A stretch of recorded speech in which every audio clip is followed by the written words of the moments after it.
Bonjour à tous encore une fois et bon dimanche et bon culte.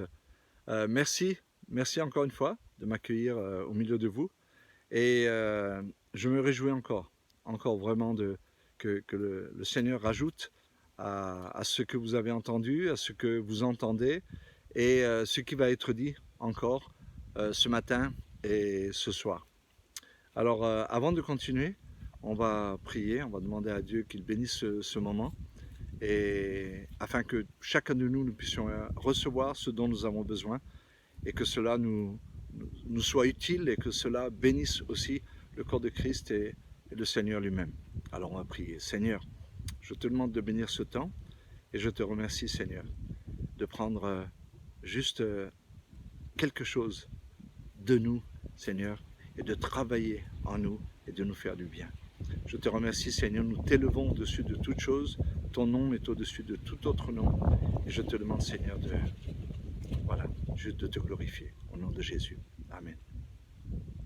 Alors, depuis vendredi soir, nous parlons du fait de bâtir avec la grâce. Et nous avons dit que la grâce, comme le verbe aimer, est un mot d'action. Et je pense que tout le monde comprend bien cela, n'est-ce pas? Il est évident que autant dire à quelqu'un je te fais grâce ne veut rien dire s'il n'y a pas une action qui suit, s'il n'y a pas quelque chose, un acte qui est posé et qui démontre ce qu'est la grâce, c'est-à-dire quelque chose de gratuit que la personne ne mérite pas. Donc, et on a aussi dit que il y a trois aspects de la grâce. La grâce initiale, celle qui nous appelle et qui nous sauve, qui nous donne. Celle ensuite, de l'autre côté, celle qui nous bénit. Et au milieu, il y a cette grâce à laquelle Dieu nous a appelés de souffrir avec lui et de payer le prix et qui coûte quelque chose et qui appelle à la dépense et qui appelle à la générosité et qui appelle à la libéralité complètement. Alors, on a dit aussi que la vraie construction, ce n'est pas le bâtiment en lui-même, mais la vraie construction, c'est de construire dans la vie des hommes et dans la vie des femmes, dans la vie de ceux qui nous entourent, dans la vie de ceux que Dieu met devant nous aussi. Alors aujourd'hui, on va continuer de parler de la grâce et du don. Et un des aspects justement de la grâce pour bâtir, c'est l'esprit du don. Dans Jean 4, verset 10, Jésus répond à la Samaritaine et il dit « Si tu connaissais le don qui est celui qui te dit « Donne-moi à boire », tu lui aurais toi-même demandé à boire et il t'aurait donné de l'eau vive. » Et Jésus savait qu'il était un don de Dieu pour les hommes. Il le savait, il le savait. Il savait très bien qu'en venant sur la terre, sa vie était un sacrifice, sa vie était une offrande pour les hommes, afin que la grâce soit manifestée. Donc on ne peut pas parler de grâce s'il n'y a pas de sacrifice, et on ne peut pas parler de grâce s'il n'y a pas l'esprit du don, le don. Donc Jésus usait de sa vie pour les autres. Il ne pensait pas à lui. Il savait que quelqu'un d'autre pensait à lui. Il ne pensait pas à lui. Et pour moi, c'est toujours quelque chose qui me touche énormément, de penser que celui qui nous a aimés, que celui qui nous a sauvés n'a pas pensé à lui, n'a pas regardé une seule fois à lui-même. On l'a déjà dit, mais il n'a pas regardé comme une proie arrachée d'être égal avec Dieu. Alors il était toujours disponible, toujours à penser aux autres, il ne calculait pas la dépense. Et c'est pour ça que dans Éphésiens 4, au verset 8, dans cette logique, maintenant ceux qui vont suivre après lui, c'est-à-dire les apôtres, les pères de l'Église et nous jusqu'à aujourd'hui, eh bien Jésus dit, c'est pourquoi il est écrit, étant monté en haut, il a emmené des captifs, ça c'est une chose, et il a fait des dons aux hommes. Il a fait des dons aux hommes. Et le mot don, c'est le mot doma, qui parle de don, mais qui parle de cadeau. C'est un cadeau qu'il a fait aux hommes. Est-ce que vous savez que vous êtes un cadeau pour les hommes qui vous entourent? Est-ce que nous, les responsables, nous, les pasteurs, nous savons que nous sommes des dons, des cadeaux pour ceux que Dieu a mis devant nous? Eh bien, il faut le savoir, parce que c'est ainsi que notre vie est définie. Elle n'est pas définie par ce que nous pouvons posséder pour nous-mêmes, mais elle est définie par ce que nous pouvons donner. Rappelez-vous qu'on n'est pas riche de ce qu'on possède, on est riche de ce qu'on donne. C'est ce que tu donnes qui détermine ta richesse, et ce n'est pas ce que tu possèdes. Il y a des gens qui possèdent énormément et qui sont pauvres et qui sont misérables. Alors, Jésus usait sa vie pour les autres constamment, et bien sûr, vous le savez aussi bien que moi, cela l'a amené à mourir. Le calcul de la grâce et le calcul et la grâce ne marchent pas bien ensemble. Il n'y a que 2 versets à ma connaissance, en tout cas dans la Bible, où il est parlé de calcul. Dans Luc 14, là c'est le calcul par rapport à la sagesse. Il est dit au verset 28, « Car lequel de vous, s'il veut bâtir une tour, ne s'assied d'abord pour calculer la dépense et voir s'il a de quoi la terminer. » Mais ça, c'est pas le calcul, vous savez, où on ne veut pas dépenser, on veut garder pour nous, etc. Non, c'est le calcul pour savoir si j'ai la capacité. Et si je n'ai pas la capacité, alors je vais chercher. Les compassions de Dieu, le mot compatir, ça veut dire combler un vide. Dieu veut compatir à nos faiblesses, absolument. Et dans Apocalypse 13, 18, il est dit, « C'est ici la sagesse, que celui qui a de l'intelligence calcule le nombre de la bête, car c'est un nombre d'hommes, et son nombre est 666. » Là encore, on fait appel à l'intelligence, à la réflexion. Le verset qu'on a vu dans Luc 14 fait appel à la sagesse, fait appel comment dire, à être intelligent aussi, à ne pas faire les choses précipitamment, à calculer les choses. Lorsque nous savons cela, il n'y a aucune réserve dans le fait de nous donner pour que le travail de construction, le travail de bâtir par la grâce se fasse. Mais il faut savoir ça. Il n'y a pas d'autres endroits dans la Bible où il nous est dit de calculer, de ne pas donner trop. Oui, Jésus nous dit, ne jetez pas vos perles au pourceau. Mais ce n'est pas la même chose. Il ne parle pas de la même chose. Il ne parle pas du don. Il parle de ne pas vous investir dans quelque chose. Vous savez pertinemment que la chose va vous rejeter, vous faire du mal et n'en veut pas de toute façon. L'expression les perles au pourceau, ça veut dire que si vous donnez des épluchures à un cochon, il va les manger de façon avidement. Mais si vous lui jetez des pierres précieuses et des perles, qu'est-ce qu'il va faire? Il va les fouler, elles vont se perdre dans la boue parce qu'il ne les mange pas. Ça ne l'intéresse, mais absolument pas. Il n'a aucune idée que c'est précieux. Il n'a aucune idée que c'est précieux. Donc, lorsque nous savons cela, encore une fois, il ne doit y avoir aucune réserve dans le fait de nous donner pour le travail pour lequel Dieu nous a appelés. Dès que nous calculons, nous sortons de la sphère de la grâce. Eh oui, et nous sommes coincés entre le don du salut et de l'appel pour notre vie, avec cette grâce qui doit finir par nous bénir. On est coincés entre les deux. Et on a l'impression que elle va me bénir quand? Ma vie va être bénie quand? Eh bien, malheureusement, peut-être qu'elle ne va pas être bénie. Parce que cet aspect intermédiaire n'est pas respecté, n'est pas honoré, n'est pas élevé, n'est pas positionné dans notre cœur en disant « Seigneur, tu m'as appelé, maintenant moi aussi ». Et la Bible nous dit que si Christ a souffert pour nous, nous aussi on doit souffrir pour lui. Nous aussi on doit se donner. Nous aussi on doit perdre notre vie. Nous aussi. Et c'est le style de vie de la grâce. Pour nous ici sur la terre, c'est le style de vie. Donc si nous calculons, eh bien nous sortons de la sphère de la grâce de Dieu. Alors j'aimerais vous parler du don. Juste 2-3 caractéristiques concernant le don. Le don, selon la pensée de Dieu, est irrationnel. Ce n'est pas quelque chose qu'on peut réfléchir, rationaliser, calculer et arriver à une conclusion qui quelque part nous satisfasse comme ça. Alors le monsieur qui est derrière là-bas, c'est mon papa. Il est venu ramasser quelques figues. Donc le don est irrationnel. On donne et on est enrichi. Alors que normalement, quand vous réfléchissez, non, vous ne pouvez pas vous enrichir si vous donnez ce que vous avez. Au contraire, le raisonnement c'est garde pour toi ce que tu as et tu vas devenir plus riche. Mais Dieu ne pense pas de cette façon-là. Dieu ne pense pas de cette façon-là. Mais c'est dans cela justement qu'il y a une grande différence entre nos pensées et la pensée de Dieu. Et c'est comme ça.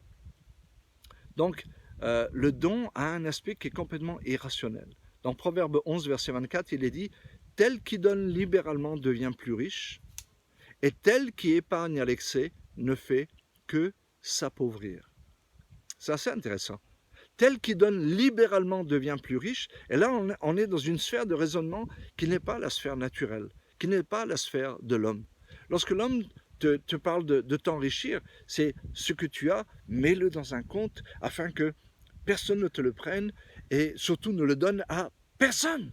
À personne. Mais c'est assez intéressant Donc celui qui donne libéralement devient plus riche, il s'enrichit, et tel qui épargne à l'excès ne fait que s'appauvrir. Donc il n'y a rien de mal à épargner, il n'y a rien de mal à mettre un peu d'argent de côté pour des projets, pour nos enfants, etc. Mais celui qui épargne à l'excès ne fait que s'appauvrir. Donc je ne veux pas rentrer là-dedans parce que je veux pas, voilà, c'est pas le temps, mais en tout cas, sachons une chose, c'est que le don a un aspect irrationnel naturellement parlant. Le deuxième aspect, c'est que le don est mortel. Ouh, le don est mortel. Dans Jean 3,3, Jean-Baptiste a dit d'une façon très directe et très simple et très posée et très, comment dire, pas du tout dans l'émotion, il a dit quelque chose qui est un principe de vie pour chacun de nous. Lorsque ses disciples le quittaient pour aller avec Jésus, on lui dit, mais ça ne te fait rien que tes disciples, Jean-Baptiste, te quittent pour aller avec Jésus? Et il a dit, il faut qu'il croisse et que je diminue. Il faut qu'il croisse et que je diminue. Qu'est-ce que c'est? C'est vraiment assez extraordinaire. L'apôtre Paul le dira d'une autre façon lui-même aussi dans 2 Corinthiens 4,12. Il dit, la mort agit en nous et la vie agit en vous.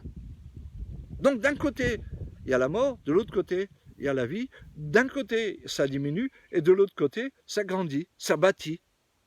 Mais pour bâtir, il faut qu'il y ait une diminution quelque part. C'est comme ça. Si on n'expérimente pas la bonne mort, parce qu'il y a la mort mauvaise, il y a la mort mauvaise, où quelqu'un décline, où tout à coup sa foi devient petite, minable, où sa vie devient tristounette, où tout à coup il est centré sur lui-même. Ça, c'est la mort qui travaille, c'est la mort qui travaille en nous. Mais lorsque la bonne mort travaille en nous, telle qui donne libéralement, ouh là là, je donne, je me positionne dans une attitude désécurisante. Je me positionne et je me place moi-même dans une position où je sens un peu d'instabilité. Mais la Bible dit vite, il devient riche. Il devient riche. Et tel qui épargne à l'excès ne fait que s'appauvrir. Waouh! Donc la mort, la bonne mort et la mauvaise mort. La mauvaise mort, c'est pas bon. Non, c'est pas bon. C'est pas bon du tout. C'est pas bon. Mais la bonne mort, c'est quelque chose. Parce que même mort, tu vas vivre. Et en mourant, tu donnes la vie aux autres. Et même mort, tu vas vivre encore. Et c'est ça qui est extraordinaire. En fait, tu meurs, tu expérimentes une forme de mort, mais tu ne meurs jamais. Tu ne meurs pas. Donc, si on n'expérimente pas la bonne mort, on sait qu'on ne donne pas vraiment, qu'on ne vit pas dans l'esprit du don, et qu'on ne vit pas la grâce qui coûte, qui se donne, qui se dépense et qui a un prix à payer. Un troisième aspect du don, c'est le don. Le don est super puissant. On a dit le don est irrationnel, le don est mortel et le don est super puissant. Dans quel sens il est super puissant? Eh bien, tu meurs et tu vis des résurrections. C'est la puissance de la résurrection. Mais pour vivre la puissance de la résurrection, il faut donner. Il faut être dans l'esprit du don. Il faut être dans cette attitude où, ouais, je vais donner. Je vais donner libéralement. Je vais donner de ma vie libéralement. Je vais m'investir dans cette personne au-delà de ce qu'elle mérite. C'est la grâce. Je vais investir. Et justement, c'est ça. C'est ça. Parce que si tu regardes la personne et tu ne veux pas t'investir au-delà de ce qu'il mérite, alors tu ne fonctionnes pas par la grâce, mais tu fonctionnes par les mérites. Tu fonctionnes par les mérites. Dans Jean 12, 24, il est dit, en vérité, je vous le dis, si le grain de blé qui est tombé en terre ne meurt, il reste seul, mais s'il meurt, il porte beaucoup de fruits. Alors ici, il y a des choses intéressantes. Si le grain de blé qui est tombé en terre, donc Dieu nous a pris, il nous a jetés sur la terre. Rappelez-vous, nous avons été ressuscités avec lui et nous sommes assis avec lui dans les lieux célestes, et ensuite il nous a renvoyés, jetés sur la terre, comme une semence, jetés sur la terre comme une semence. Et il dit, voilà, maintenant tu es sur la terre. Et maintenant, attention, il y a deux possibilités. Tu peux rester seul, ou alors tu acceptes de mourir. Et c'est assez intéressant qu'il y ait ce parallèle entre rester seul ou mourir. Rester seul, c'est ne pas mourir. T'intéresser à quelqu'un, c'est mourir. Eh oui, c'est comme ça. C'est comme ça, parce qu'il y a un prix à payer. parce que tu vas accepter la personne, parce que tu dois aimer la personne, parce que tu vas construire la personne. Et rappelez-vous, ne cherchez pas à construire quelque chose pour vous, construisez les autres et laissez Dieu vous construire. La grâce bénissante va vous donner au-delà de ce que vous imaginez. Car tel qui donne libéralement devient plus riche, mais tel qui épargne à l'excès ne fait que s'appauvrir. Tu restes seul. Il y a des gens qui sont seuls, sont entourés, mais ils sont seuls. Ils ont des secrets, ils ont des trucs, ils ont des combines, etc. Ils ne peuvent pas tout dire, ils ne peuvent pas tout parler, ils ne peuvent pas tout expliquer, ils ne peuvent pas tout montrer. Pourquoi?